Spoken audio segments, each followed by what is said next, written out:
Episode 6 of Inside the Nest. Hello, welcome. Thank you for joining us. I'm your host, Tyson Geik. And on this episode, I'm very pleased to be joined by the one, the only David Brock and Austin Shanks as well. Looking forward to this chat with a couple of real beauties. So, guys, welcome to episode 6 of Inside the Nest. We got some tough news last week, but that doesn't stop us from pumping out the lacrosse content. Great to catch up with you guys. Welcome. Thanks. Yeah, thanks for having us. First off, David, I got to congratulate you. Just became a father. Your son Theo was born about a month ago now? 2 weeks, I think, 17 days now or so. So it feels like 17 years, but it's only been about 17 days. So, but it's been a lot of fun. So thank you. How's it been so far? We were talking just before we went on air here. You said the hair is kind of thinning out just a little bit. Yeah, I think I was saying earlier before we got on the air, I had all my hair about 2 weeks ago, and look at me now. But a lot of sleepless nights, and a lot of catering to Theo and Mom, but it's been excellent. And Mom's a trooper, and Theo's doing well, so I wouldn't change it for the world. But it's been an interesting 2 weeks, and a lot of credit to what these moms go through. It's really something that's amazing. So I'm happy to be a father. Tough position for the two of you to kind of be in. Shanksy, I'll go to you with this one. What have you been up to, and how have you been keeping with the tough lockdown there in Ontario? Just trying to get out of the house whenever I can. Luckily, I have a place I've been able to train at, so just been kind of working out for about an hour and a half every day. And my trainer's daughter loves to shoot, so it's actually perfect. It forces me to have the stick in my hand. So before or after a gym session, we'll go to the school and just shoot the ball. And just kind of hammering some courses and some certificates away here, just learning some new skills and keeping the brain active. Dave, how about yourself? Have you been taking any steps here to kind of stay game ready? I think we were getting ready for a season, was about 3 months away, but that's been pushed back just a little bit. How have you been staying active and keeping in shape? I recently started running, actually. I haven't in a couple of weeks, but I was running about 80 to 100 kilometers a month. So I was running quite a bit. It felt great mentally and physically, but just trying to, it's not the same as playing a game, but we do run a lot. I run for a living, but I've always never really enjoyed it because it is kind of work. But now that we've been off, I've really taken a hobby in long distance running, and so I'm ready to go. If we were suiting up tomorrow, I'd be ready to go. Now, the past couple of seasons, you've been putting up some pretty big numbers, and you were acquired by the Halifax Thunderbirds in the off season. What was running through your mind when picked up by the team, and what do you think you can contribute with when you do suit up for the team come fall? I was really, really excited actually when I got traded to Halifax. I was very close to ending up in Halifax for their inaugural season, but just personal reasons, I ended up signing with a different team closer to home. So I think everything happens for a reason, and I almost believe that I ended up in Halifax kind of by fate, and that's to me seems like somewhere where I was meant to be all along. So I'm totally pumped. I have some family in Halifax, and I've seen how the city has taken to the Thunderbirds, and that's something that I really want to get involved with. Really excited about this new opportunity for me, and just as far as how I can contribute. Again, getting a little bit.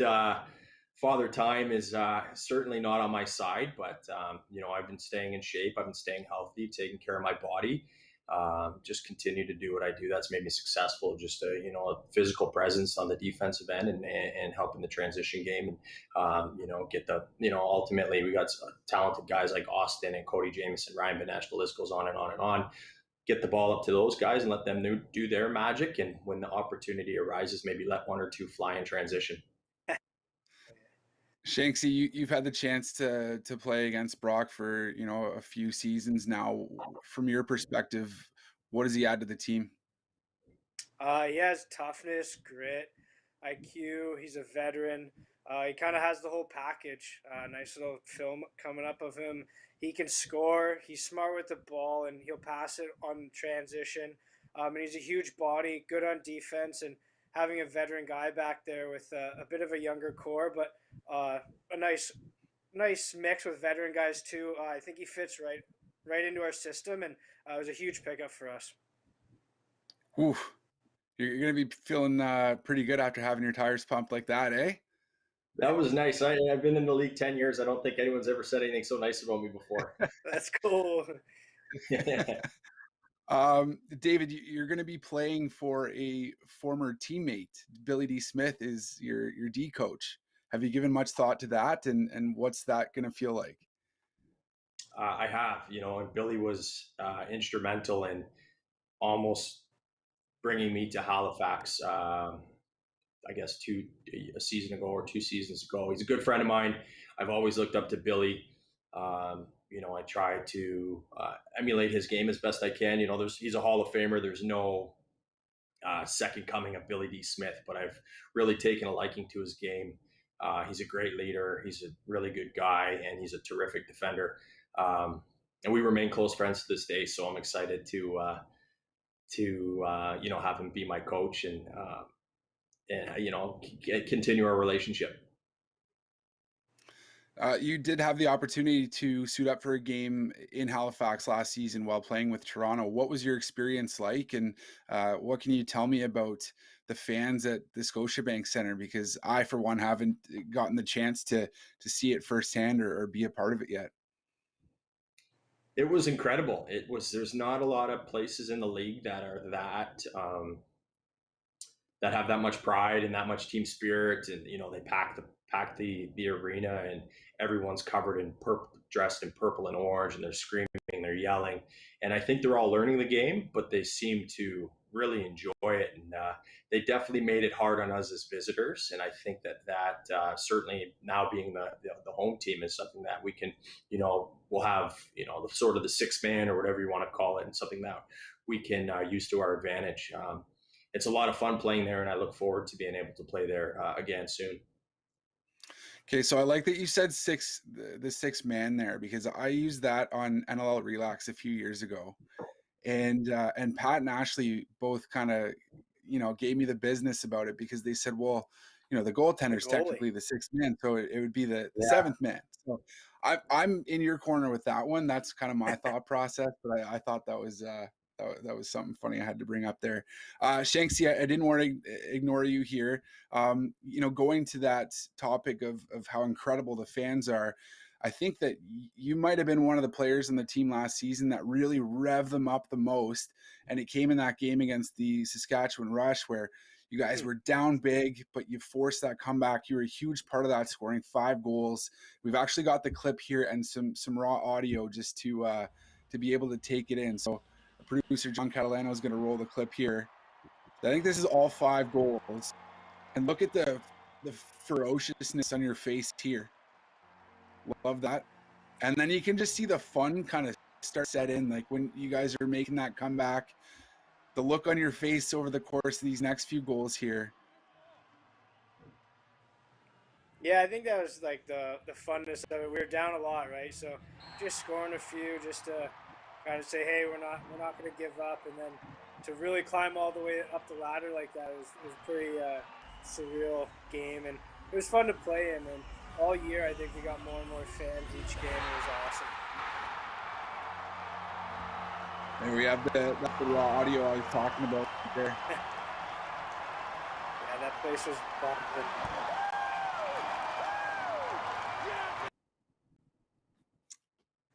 Yeah, it was really cool, and especially the gradual. Each game, I found we were getting more and more fans. It was getting louder and louder, and tougher for our opponents to come in. The last 3 games, I believe, was Buffalo, Toronto, and Saskatchewan. Those 3, and you could barely hear it in there. And it was a really cool event and special to see the growth and how fast it was, and it helped winning at home a lot. In both of your opinions, what do you think the team needs to do to continue to build on that, fan support and just the fan base in the city. And I mean, like you said, Austin, it really kind of picked up there over the course of the last few games. But you're coming in fresh season. It's almost like inaugural season 2.0, as head coach Micah Kersey likes to call it. So what do you see as your role in that process? My role is definitely like being on the floor and helping the team win games. Nothing brings in fans more than winning games, so that's definitely number one. But there's so much that goes on behind the scenes, like yourself and John, Kyle, Avery, Dan, Chuck. That really goes towards bringing those fans in, and doing media and stuff like this really really helps bring those fans in. And I think our team, especially in the entire league, does the best. They really put the effort in and the time, and it's all the stuff on the scenes that people don't see that really really help us and bring in the fans. And I know I head down usually Thursday mornings, or an event like this, like bringing in the video before games. Like I think we're the only team who does that, and it's like a show like Las Vegas Golden Knights out in the NHL. So it's really special to see stuff like that, and just heading around and doing so much in the community that the team does allow us to do and gives us the opportunity to do, thanks to Kurt Stiles. It's pretty special to be able to head out and go to the Ronald McDonald House and go to old folks' homes and children hospitals and get out to the community and kind of show them what we're all about, bring them in and bring them along for the ride, and they help us so much win games, so it's awesome. Now, David, do you plan on spending much time in the city and spending a little bit of extra time there when you do have the chance? Yeah, I would like to, as much as possible. Like I said, I have some family there. A good friend of mine and teammate Stefan LeBlanc lives there, so hopefully we can get out and maybe do some fishing or whatever. Just go out in the town and get to see the sights and everything like that. I'd love to get involved in the community. I'd love to spend some time and really get to know the city. I know it has rich tradition with the Navy and the shipyards and everything like that. It's a beautiful city. I've been there a couple times now, obviously to play last winter, and I went and visited some friends in university. And every time I've been there, I've had a great time. Everyone's friendly. They welcome you with open arms. So yeah, I'm certainly excited to get back. And I think that in order for the sport to grow in the city, I think just, like Austin said, win games first and foremost, but also become involved in the community.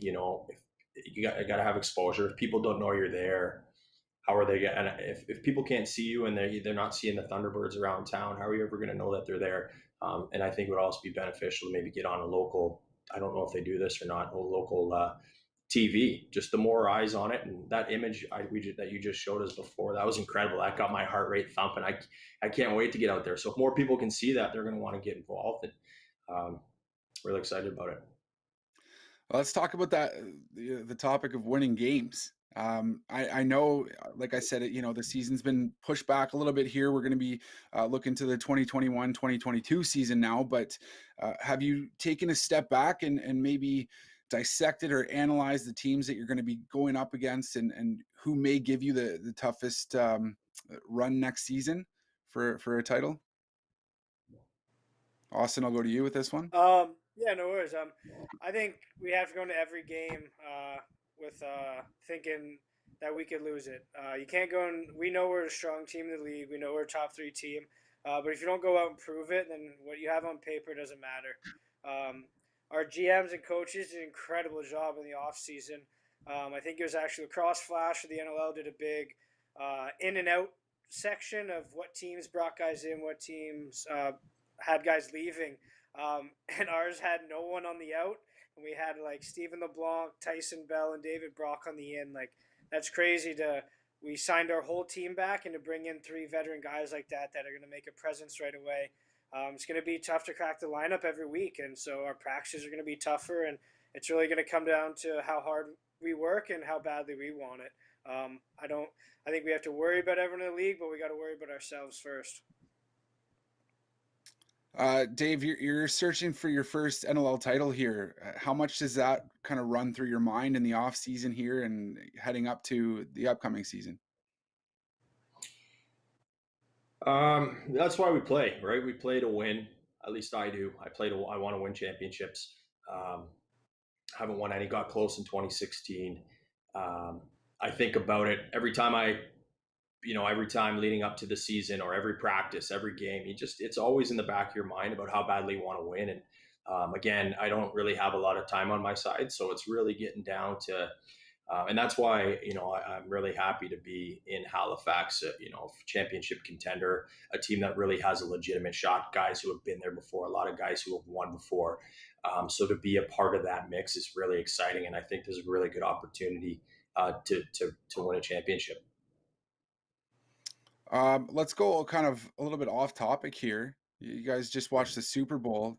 Who was the team that won? Was it your team that won? Are we Brady fans here? Maybe fans of Oh yeah. Mahomes?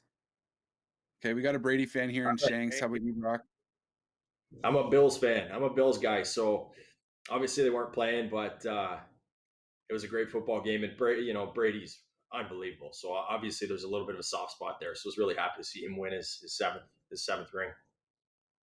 It was just so cool to see him be so dominant, and then they don't know the Brady Belichick kind of thing, and go to a non-playoff team, and Patriots don't even make playoffs the first time in so long, and then he goes all the way to Super Bowl. And the quarterbacks he beat together with Breeze, Rodgers, and Mahomes, like he beats three of the best, two Hall of Famers and a future Hall of Fame just to get there. So it really proved he's the greatest of all time. Well, he did announce that he's coming back too. So do you think he can do it again next season? Yeah, absolutely. I think so. We will see. I don't know if I'm the biggest Brady fan in the world, but I'll leave that to you guys. I'm also not the biggest football guy, so I don't want to. I'll stay in my lane, if you will. But I want to thank you guys so much for joining us here on episode 6 of Inside the Nest. Really hope the both of you are keeping well. Really excited to see what the two of you do next season. And while it is tough that the season's been pushed back, I think the excitement level is just going to continue to grow. And I know the city of Halifax will be behind you guys heading into the new season, and hopefully you're able to bring a championship to the city. So thanks guys for joining. For all those who are joining us watching online, you do have the chance to win. Visit halifaxthunderbirds.com/win and you could have the chance to win a Halifax Thunderbirds prize pack. We've also got a Valentine's Day sale going on right now at halifaxthunderbirds.com. So get your loved one something special before the big love day that comes up here on Sunday. David Brock, Austin Shanks, thank you once again for joining. For our producer, John Catalano, our entire Halifax Thunderbirds team, thank you. Tyson Geik here. We'll see you in 2 weeks on episode 7 of Inside the Nest. Thanks for having us. Thanks, guys.